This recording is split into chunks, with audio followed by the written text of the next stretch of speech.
Yang saya mau katakan begini, satu hal. Anda mau mengatasi masalah, sekali Yesus tetap Yesus. Keep staying on the boat.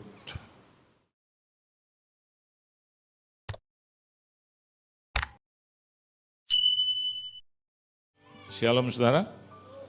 Terima kasih buat Tuhan Yesus tentunya yang mengundang saya, tuan rumah juga di tempat ini. Gembala, koordinator dan juga seluruh pelayan Tuhan, koordinator di ruangan ini dan juga seluruh jemaat Tuhan yang boleh hadir pada ibadah yang terakhir. Saudara bersuka cita? Amin. Saudara, siapa yang tidak butuh mujizat?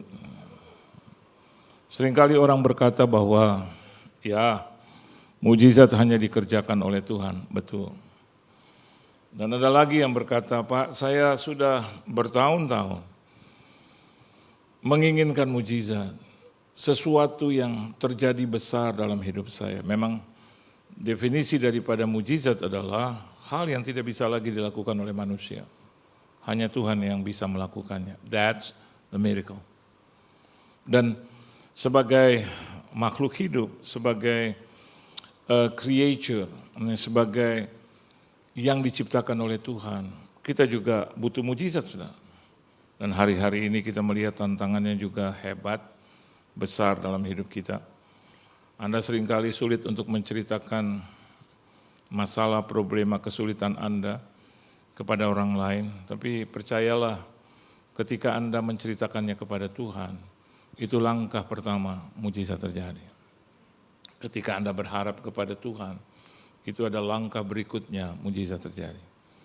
Ketika engkau percaya kepada Tuhan lebih dan lebih, masuk di dalam doa, bergumul sehari-harian dengan Tuhan. Orang bilang, kenapa kita harus bergumul sehari-harian? Anda butuh mujizat. Saya mau katakan buat Anda butuh mujizat. Mujizat adalah sesuatu yang elemen yang sangat penting dalam hidup kita. Ketika orang lain yang Anda harapkan tidak menolong Anda, tidak mampu menolong Anda. Ketika persoalan sudah sulit diatasi, so you need God. Anda perlu Tuhan. Tuhan yang mampu melakukan segalanya. Bahkan He is the perfect one. Dia adalah Tuhan yang sempurna, saudara. Dia bisa melakukan melebihi apa yang kita harapkan, melebihi apa yang kita doakan.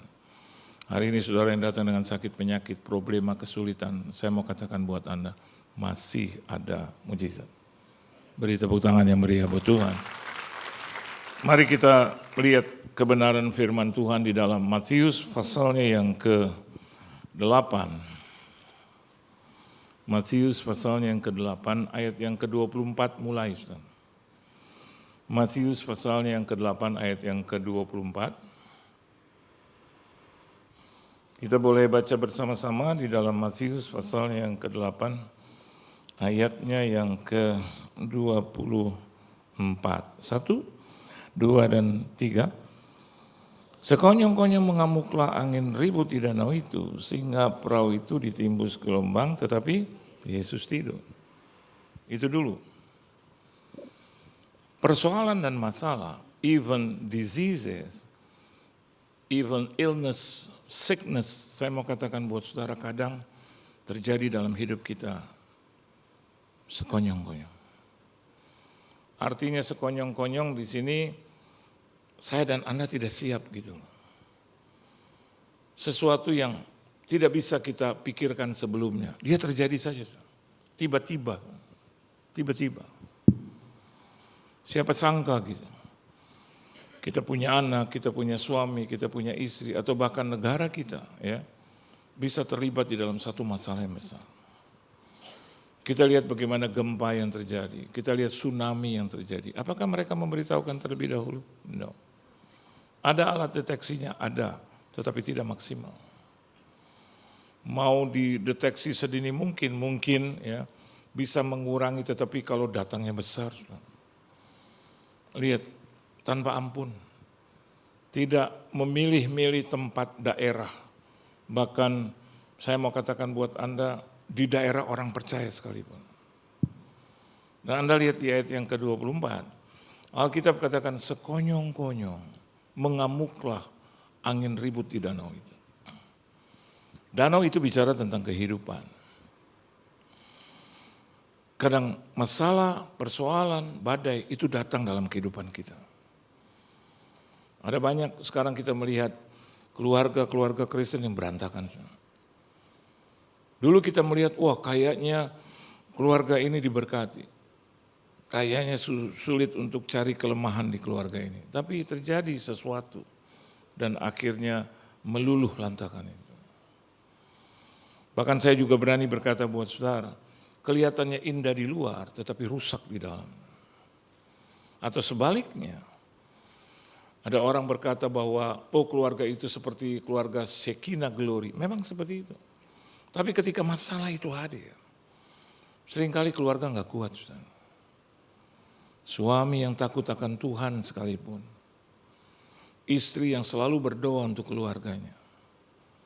Anda lihat Ayub, bagaimana hal itu terjadi tiba-tiba.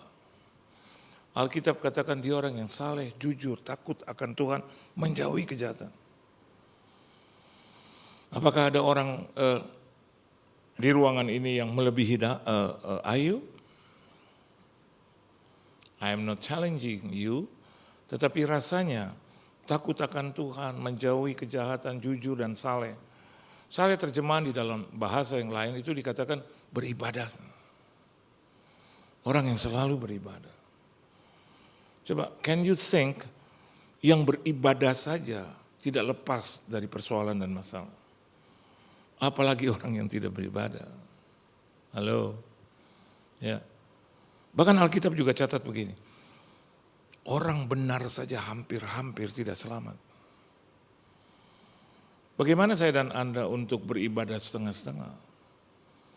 Masalah persoalan akan datang tiba-tiba. Bahkan yang namanya iblis kuasa kegelapan itu mengaum-ngaum seperti singa. Kalau Anda bilang Anda puasa, iblis tidak makan, saudara. Halo. Anda bilang saya sudah nggak makan sebulan, Pak. Iblis nggak makan sepanjang bumi ini diciptakan, bayangin. Dia nggak makan. Ada Alkitab mengatakan bahwa dan iblis sedang makan bersama-sama. Nggak ada. Dan Anda mau bilang, saya sudah berupaya dengan keras. Ya kan, saya sudah begitu rupa bekerja dengan sangat keras. Saya mau katakan buat saudara, iblis tidak pernah tidur. Halo, kenapa Anda lolos? Iblisnya tidur, enggak ada. He never sleep, dia enggak pernah tidur. Tapi saya mau katakan buat saudara, iblis bisa dikalahkan ketika Anda dekat dengan Tuhan. Dia sangat takut dengan Tuhan, dia sangat takut. Dia sangat meminta-minta ampun kalau Anda disertai, dipimpin dan dibela oleh Tuhan. Seorang Yusuf, kenapa dia berhasil?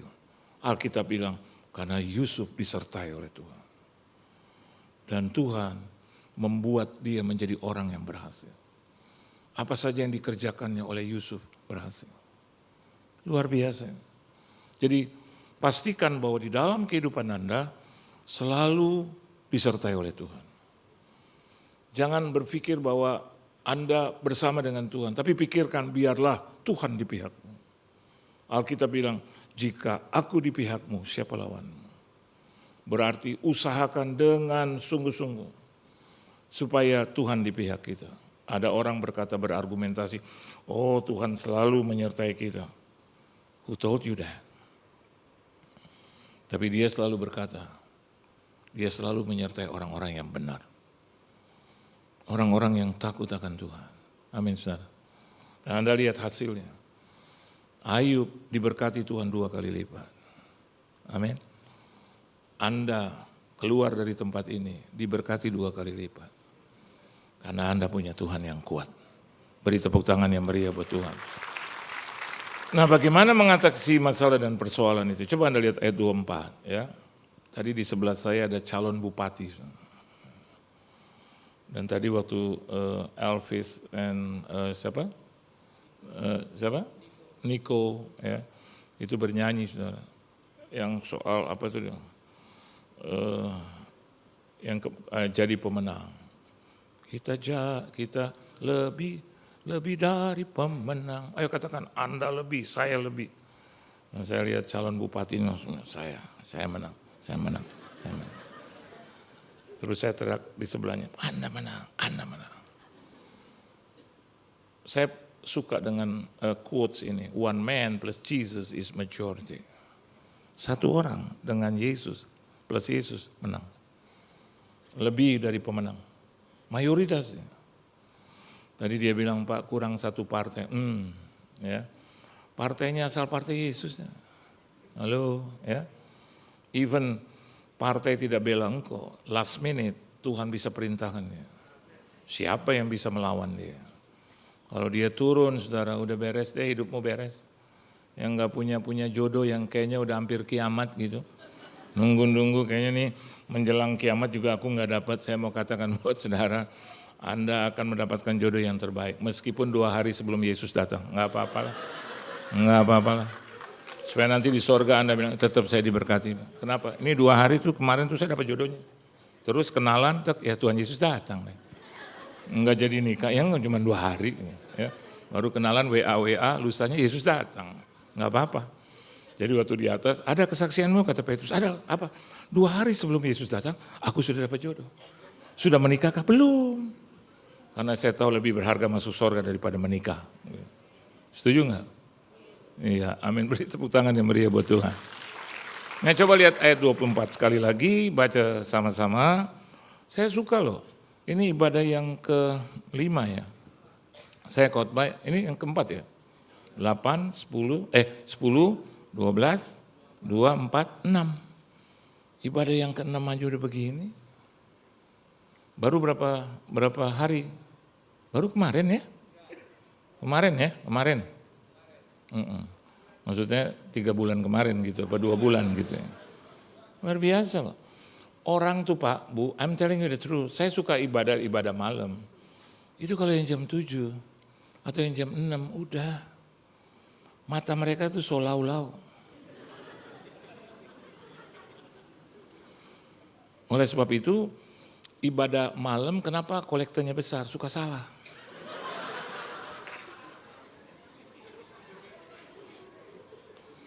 Kalau yang jam 10, jam 12, ya kan? Nggak usah lihat warna aja, rasa dengan tangan diraba udah tahu. Ini kayaknya noban. Enggak salah, cepet. Justru kelihatan mereka bersuka cita kalau mereka pengen, ini kayaknya noceng. Jarang orang kasih cepet, ini cepet nih ya, bersuka cita, rasa-rasanya langka gitu ya. Harusnya biarpun cepet, nope, gope buat Tuhan, halo, jangan kasih Tuhan yang receh-receh bos.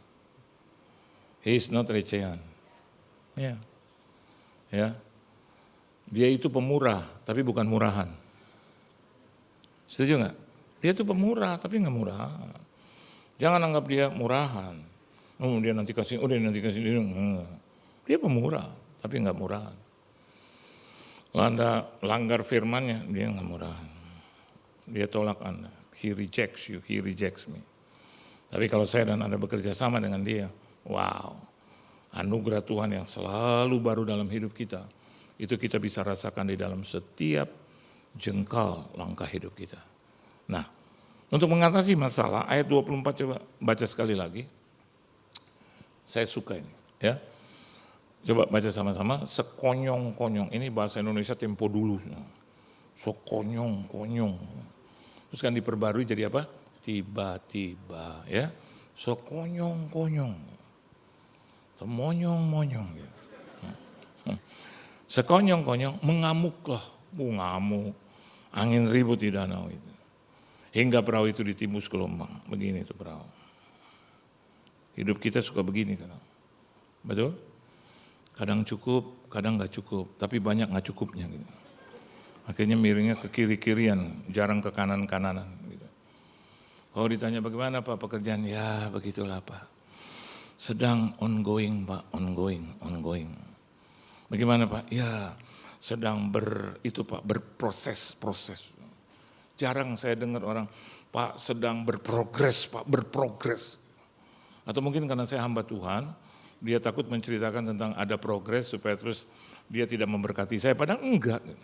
Saya suka tanya sama orang-orang, bagaimana Pak bisnisnya? Itu sudah tahu, masih proses Pak, masih proses. Padahal saya tahu teman saya bilang seminggu yang lain sudah dinotaris gitu. Nanti kalau saya ketemu lagi bagaimana? Masih Pak diproses, masih Pak diproses. Udahlah besok-besok dia liwat juga saya nggak pernah tanya. Kadang-kadang dia tanya, Pak kok nggak nanya lagi? Males nanya. Karena Yu selalu bilang diproses, sedang proses Pak, proses. Nah, ditimbus gelombang, tapi ada kata-kata di belakang, tetapi Yesus tidur. Tetapi apa saudara? Yesus tidur. Nah tidur Yesus tidak sama seperti saya tidur. Kalau saya tidur saya suka nggak percaya, saya ngorok. Jadi istri saya suka rekam. Saya bilang nggak mungkin saya ngorok, mah nggak bakal gue ngorok. Ya itu cerita dongeng. Nah, udah, dia rekam. Saya lagi makan pagi, dia taruh rekamannya di sebelah kanan. Bunyi, oh. Terus saya bilang, ini si Baby, itu anjing kita saudara. Maafkan yang bernama Baby. Ya. Anak saya yang panggil dia Baby karena kesayangan. Saya bilang, Baby ampun, kamu rekam di mana? Terus dia bilang, Baby besar. Siapa? Dia selalu bermasalah kalau lihat perut saya gitu. Dia selalu bilang, Pak turunin. Tapi sebetulnya dia adalah salah satu penggerak perut saya makin besar juga. Karena yang kasih makanan dia sudah. Malam-malam nih udah nonton bola enak-enak, jam 2 bisa turun terus dia bilang, Sang mau nasi goreng. Nah salah siapa tuh? Ya saya bilang aja mau nasi goreng. Nanti habis nasi goreng terus dia bilang, mau yang manis, teh panas manis ya buat kamu. Senang juga saya. Tapi kalau saya udah ngorok, dia marah. Jadi saya bilang, apa yang harus saya lakukan ya Tuhan? Nah, Yesus tidur dengan kita tidur beda. Kalau kita tidur babi. Wow. Wak, wak. Wow. Wow, wow. Pak bercanda, iya di atas iya. Saya punya sahabat baik, penyanyi, worship leader, lead vokal, tidurnya begini. Teman saya bilang, aduh Pak saya nggak bisa tidur kemarin retreat sama siapa sama dia. Terus saya bilang, masa sih Pak, sumpah nih Pak. Enggak lah, orang dia pemimpin pujian, nggak mungkin. Kalau dia tidur begitu pasti terbawa di atas panggung. Yang membelah laut, yang teguhkan badai gitu. Jadi saya bilang nggak mungkin. Nah saya nginep saudara di Bandung. Aduh Tuhan Yesus, saya sekamar lagi sama dia. Aduh, terlalu membela dia depan orang. Begitu malam saya buka Alkitab sedikit, terus saya doa, baru saya doa. Waduh, ini cerita banyak orang terjadi nih. Tuh. Dia berhenti sudah. Jadi saya berhenti dong doa saya. Kalau terjadi apa-apa, saya lihatin dia, saya buka mata. Sebodoh dia dosa atau enggak, mas sebodoh. Saya lihatin dia, dan dia berhenti saudara. Ini panggung kudus, sekudus-kudusnya. I'm telling you the truth. Enggak dikurangin enggak. Dia berhenti. Saya lihat, waduh dia mati Tuhan. Oh Tuhan, darah Yesus, darah. Saya udah panik. Saya mau berdiri keluar untuk panggil gembala sudah. Gembala saya juga ikut. Terus, aduh dia bikin, aduh terima kasih dia. Terus, jadi perut yang membesar, wak gitu, turun. Oh dalam hati saya ini timbangan truk ditimbang, ya ditimbang. Saya lihatin Tuhan, ampun. Dan Tuhan bilang sama saya, ya jangan gemuk-gemuk gitu loh. Terus pernah satu kali dia, ilah napasnya serakah banget saya bilang. Terus dia nggak lepasin. Saya kira, lepas darah Yesus, lepas. Lepas juga loh. Pagi-pagi kita breakfast. Begitu breakfast, dia bilang, dia orang Ambon. Ali dengar beta ngorok ke saya. Jadi, kamu dengar saya ngorok atau tidak? Karena kan banyak orang bilang begitu. Mau saya adalah satu-satunya yang bela dia. Tidak. Dia tanya, betul kan? Tidak, di dalam roh tidak. Tapi dalam dunia nyata parah yuk. Aduh parah. Saya bilang sama istri saya, gue kapok tidur sama dia. Kenapa? Aduh saudara, Anda bisa bayangkan kita harus berdoa untuk diri kita dan dia. Supaya jangan mati mendadak saudara. Oh dia mati mendadak kan saya dipanggil polisi. Apa? Kenapa dia bisa mati? Saya nggak tahu. Karena dia tiba-tiba berhenti bernafas. Tapi Yesus nggak begitu. Ada yang percaya siapa di ruangan ini yang percaya bahwa Yesus? Ada? Ada saudara? Bertobat. Yesus tidur rapi. Amin. Rapi. Dia adalah manusia yang sempurna. Betul nggak? Diafragma dia bagus. Jadi kalau dia tidur itu teratur. Dan murid-murid berpikir, ya, the disciples thought gitu, bahwa dia tidur. Tapi memang posisinya seperti tidur. Kan banyak di gereja juga begitu. Betul apa betul? Lagi kalau gerejanya ada seperti bioskop gini, aman. Senderan. Bahkan kalau perlu tuh yang bisa digerakin gitu. Nanti di BSD, saudara, ini bocoran, di BSD Anda akan dapat kursi yang seperti itu. Wih keren. Saya mau protes, saya pikir ya udahlah, nggak usah lah. Jadi bisa, wah ini potensi tidur banyak nih. Dia bilang, Pak, nanti kursinya seperti ini Pak. Wow, keren. Kadang-kadang kita lihat di sini mungkin karena terlalu jauh, saya bahkan tidak bisa lihat yang paling atas. Ya. Perlu satu mata yang hebat untuk lihat sampai atas. Saudara, di gereja aja kita tidur kadang. Coba, dia adalah manusia Yesus 100%, but dia juga Tuhan 100%. Anda percaya bahwa Yesus tidur? Halo? Masih nggak percaya loh? Masih gini? Menurut Bapak gimana? Saya sih udah nggak dijawab udah 3 tahun Pak. Saya udah pikir dia tidur loh Pak. Nah, dia selalu melihat kita. Dia selalu memperhatikan kita. Nah, ada yang hebat dari murid-murid. Kalau Anda lihat ayat 24, tidak ada satu pun dalam keadaan seperti itu keluar dari perahu. Amin enggak? Biasanya kalau sudah begitu panik. Tapi mereka enggak. Waktu mereka lihat Yesus tidur, mereka tidak keluar dari perahu. Yang saya mau katakan begini, satu hal. Anda mau mengatasi masalah? Sekali Yesus tetap Yesus. Keep staying on the boat. Sekali lagi. Keep staying on the boat. Di atas perahu itu. Jangan kemana-mana. Kalau Anda sudah percaya Yesus, dibaptis, pergi beribadah, never leave church. Jangan pernah tinggalkan gereja. Jangan pernah tinggalkan peribadatan. Amin. Keep staying on the boat. Kalau Anda di situ, saya yakin dan percaya, Tuhan akan lihat itu. Dia adalah kesempurnaan itu sendiri. Dia tahu masalah hidupmu. Tapi jangan sekali-sekali keluar. Terus Anda bilang enak ya ini ya, danau. Kalau berenang enak kali, mati kaku kedinginan. Jangan keluar dari Yesus. Sekali Anda percaya kepada Yesus, sampai mati pun Anda pegang itu. Itu kemenangan. Kemenangan yang sempurna. Saya nggak pernah di dalam pelayanan saya bilang, aduh mah gue udah capek melayani. Belum pernah keluar dari mulut saya satu kata pun, bahwa saya capek. Kadang ini saudara, ini udah 2:46. Tadi yang 7:30, yang kedua jam 10. Berdiri terus, kadang-kadang ini sakit. Saya tahan-tahanin, kuat-kuatin. Saya pikir begini, udah kaki dia yang punya. Masa dia nggak tahu masalah di kaki. Hebatnya begitu turun, aman lagi.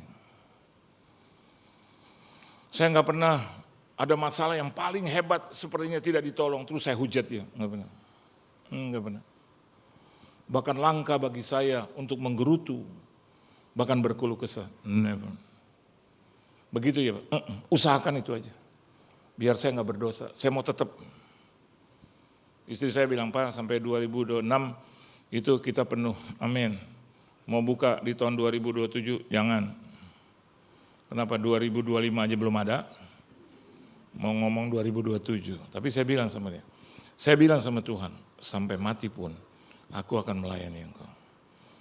1999 saya bilang sama Tuhan, saya tidak akan sentuh pekerjaan. Karena saya tahu Tuhan yang memelihara aku. Aku berjanji, sampai hari ini saya tidak sentuh pekerjaan. Bagi Anda di sini, sekali Anda bilang percaya kepada Yesus, tetap percaya. Enggak usah ke dukun, bos. Enggak. Dukun aja enggak tahu problema dia. Saya pernah di Plaza Senayan ketemu dukun di sebelah saya. Dia punya pasien, saya punya pasien. Ternyata dia baca itu, baca garis tangan. Saya dengerinnya. Ternyata itu ibu yang menjadi pasien, dia kenal saya. Dia gini, pastor. Saya jawab, ibu.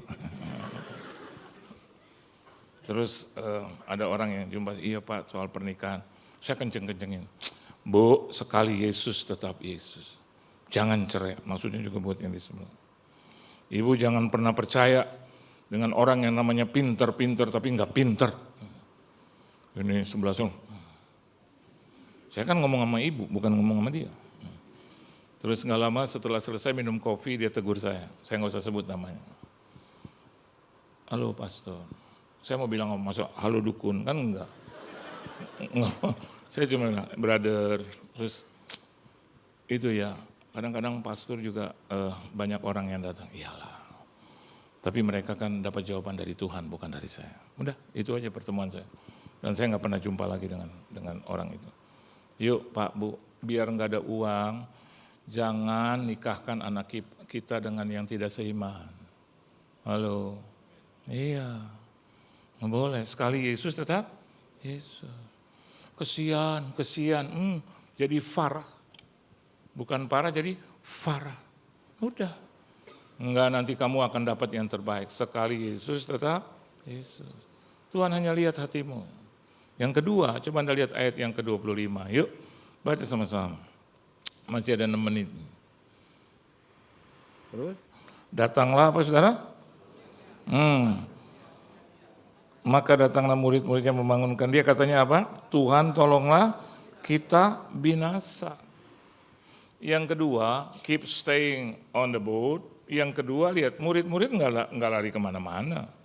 Mereka membangunkan Yesus. Dan itu adalah sesuatu yang baik. Saya mau katakan buat saudara, ketika persoalan tidak dapat diselesaikan, tanda kutip quotes, bangunkan Tuhan. Amin.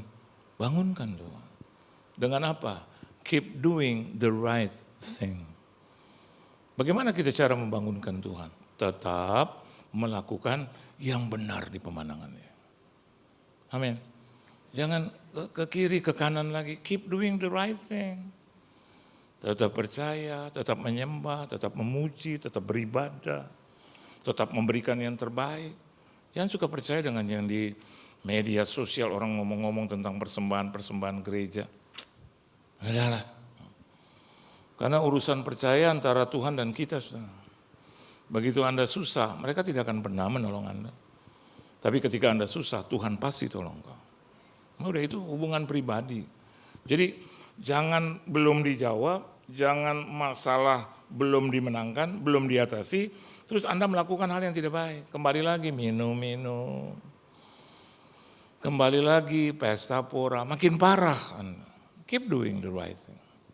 Makin tekun, makin sungguh-sungguh, makin takut akan Tuhan. Makin sediakan waktu buat Tuhan.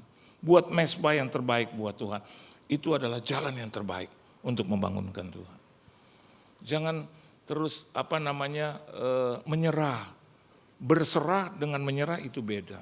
Menyerah tidak melakukan apa-apa, tetapi berserah melakukan perkara yang besar. Tetap ada duit, nggak ada duit, Tuhan tetap harus diutamakan. Ada berkat, belum ada berkat, hutang belum dibayar atau tidak, tetap bisa memberikan yang terbaik buat Tuhan. Dan yang ketiga terakhir, coba kita lihat ayat yang ke-26. Yuk baca sama-sama. 1, 2, 3. Ia berkata kepada mereka, mengapa kamu takut? Kamu yang kurang percaya. Lalu bangunlah Yesus menghardik angin dan danau itu. Maka danau itu menjadi apa saudara? Teduh sekali. Yesus memberikan satu pengajaran yang baik, tindakan yang baik. Keep one step ahead. Walaupun kita lihat masalah dan persoalan di tengah-tengah kita, tetapi dia melangkah lebih maju daripada murid-murid. Meskipun kita lihat masalah dan persoalan itu belum kita menangkan, tapi kita harus lebih unggul daripada orang-orang yang di sekeliling kita. Orang berdoa 20 menit, 1 jam Anda doa. Amin. Mau menang nggak? Ya kalau cuma doanya sama-sama yang di luar, apa bedanya dong? Yang membelah laut dan yang teduhkan badai. Yang mustahil pun terjadi karena kuasa-Mu. Tidur. Apa bedanya dengan yang lain? Apa bedanya? Nah, ada. Mama saya bilang begini, ya ini almarhumah ibu saya, selalu saya quote-nya saya pegang.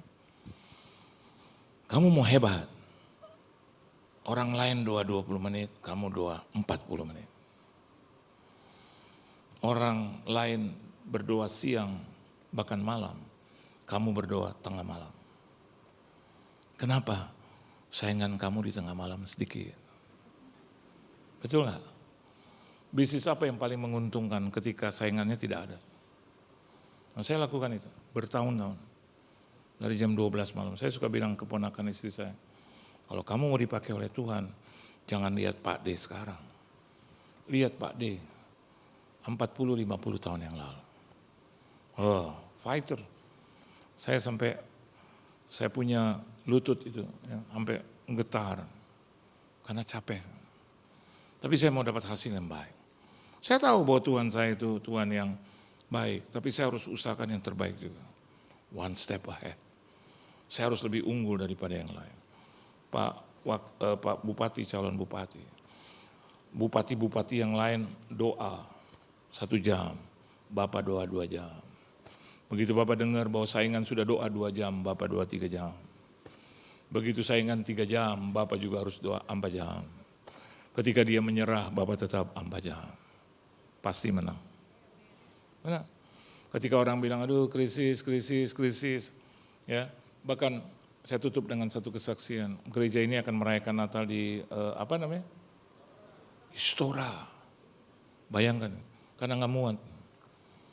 Tapi Desember terakhir kemarin, sebelum orang memikirkan Natal tahun ini, saya sudah memikirkan Natal itu. Saya bilang Tuhan, saya mau rayakan Natal di tempat yang terbaik. Dan ternyata biayanya sangat mahal. Tapi saya sudah janji sama Tuhan, enggak, kalau buat Tuhan, aku akan mau usahakan. Dan hari ini saudara, beres itu. Orang bilang sama saya, aduh Pak biayanya besar banget, banyak Yudas. Yang bilang, aduh kalau duitnya dipakai buat apa, bayar utang loh. Saya bilang duit saya, yang iman saya, doa saya, yang kumpulkan duit saya juga. Orang duitnya dari saya gitu.